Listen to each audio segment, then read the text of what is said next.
going on? It's True Boxing. I'm gonna do my recap after the Matthysse and Garcia. First of all, let me say that was fight of the night. They both went out there and put on a great show.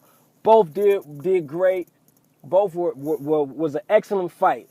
Nobody saw, everybody I know that was relevant in the YouTube community got this wrong, because I didn't see any channel or anybody I chop it up with that had this fight going the distance. Everybody like myself, whether you were split between Matthysse, I'm gonna say 90% of everybody I saw was riding with Lucas. Very few people.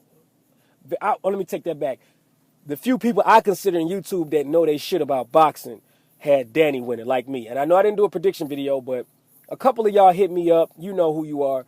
And I wrote on a couple videos that responded. When you gonna do a video? I was like, I've been busy, a couple of days ago, a week ago, and I gave my prediction. I was wrong with my prediction because I had Danny knocking him out. But I thought Danny would win. I thought he was the more superior boxer, had better foot movement, everything. Just skill. Good counter puncher. Head movement. He's a solid fighter. He's good. But let's just jump into the fight. Lucas Matthysse, one of the issues I have with him, and people think I'm hating on him, but to me, it's not possible to judge a fighter unless you put them against adversity. It's not easy. Believe it or not, from y'all don't know, I said this a couple times, but and I'm going to tell you how this relates, how it pertains to this. At one particular time, I wasn't a Floyd Mayweather fan at all. I actually had Zab beating Floyd. When they were fighting, I said, Zab's going to beat his ass. Zab faster. He's going to beat him. He's going to beat him. I remember me and my boy had this argument. And I remember the one thing he said to me, he said, you're going to see. He always rocked with Floyd. He said, you're going to see how Floyd beat him. I said, man, he too fast, man. He too fast for Floyd. The only way you can judge speed is to put a person against a fast fighter. The only way you can judge power is if you put him against a person with power. You get where I'm going with this? That's the only way. And the thing with Lucas, and it's not his fault, that everybody's been matched up with, for the most part, he's been bigger, he's been stronger. So he's been able to hurt them. He hasn't matched up, they haven't put him in there with anybody ever who's just as big and strong as him. And that's what I think you guys will underestimate with Danny. Danny is just as big as him, just as strong. And so a lot of people look at, he's going to knock him out. And that's why I think knockout ratios can be misleading, because a knockout ratio doesn't tell you. I actually believe there should be like, a KO ratio, a TKO ratio, and a stoppage ratio. Because that'll give you a better breakdown, because a lot of people look at it and say, oh shit, he's got 30 knockouts. So in their mind, they're thinking he literally knocked out cold 30 motherfuckers.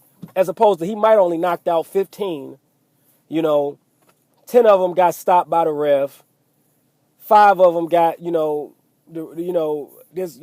went to the scorecards because of a cut or whatever. You see what I'm saying? So it gives the illusion that in your mind, you're seeing 30 knockouts. Damn, he didn't slept 30 motherfuckers, which is not what happened, and it does, and as opposed to his opposition. And people look at, well, Danny only has 16. I can guarantee you that Danny has faced better opposition in those fighters, in his early fighters, than Lucas did. Not saying that Lucas wouldn't have knocked those guys out. I'm not saying that. Maybe he wouldn't have knocked them out. We don't know. Maybe he would have just beat on them for 10 rounds or 12 rounds, but we don't know. But I can guarantee you that Danny fought better opposition than Lucas did in Argentina. And that's not necessarily saying that's Lucas' fault. You can only fight what's available. But that's what people don't look at. But let's get into the fight.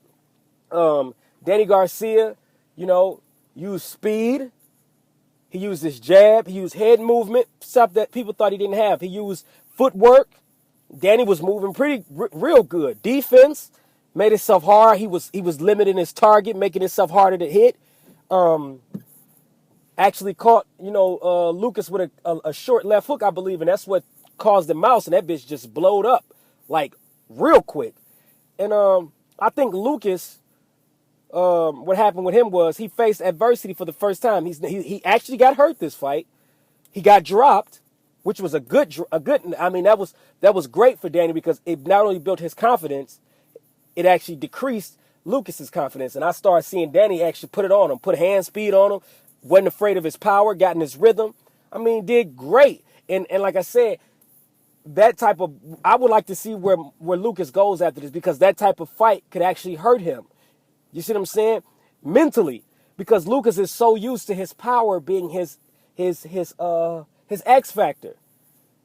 it wasn't necessarily the southpaw aspect of Zab and Devin beating him, because I had Devin beating him, by the way, just in case y'all did. I did. It was the simple fact that they are superior level talent. Their skill level.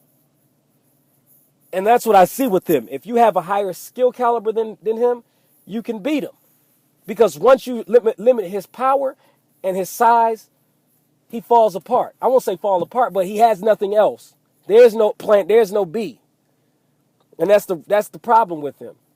I would like to see what people feel about the fight, because everybody, like, I'm truly telling you, like, I'm 90% of the people. I'm not gonna say 95% of the people in the boxing community that's unrelevant, people who basically comment a lot but don't do videos, had Danny losing. Only a select few, I believe, that I fuck with a lot out there. Shout out to, I believe, 98.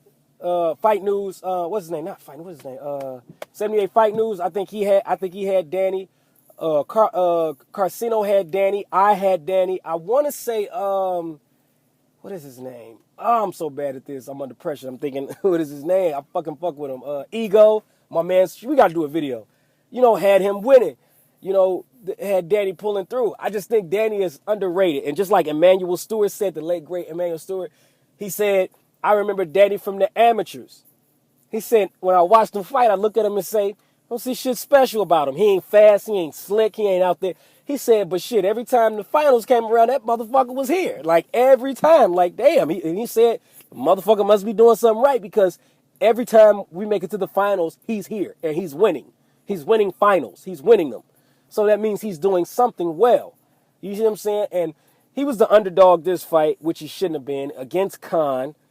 He was hitting Matthysse with that same setup with that left hook that dropped Khan. I mean,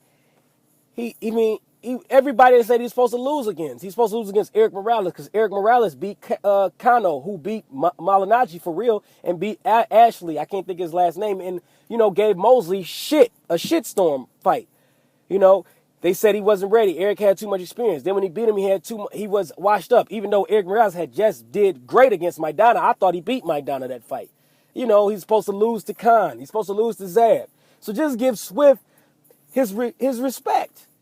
I ride with Swift. I think right now Swift is legit.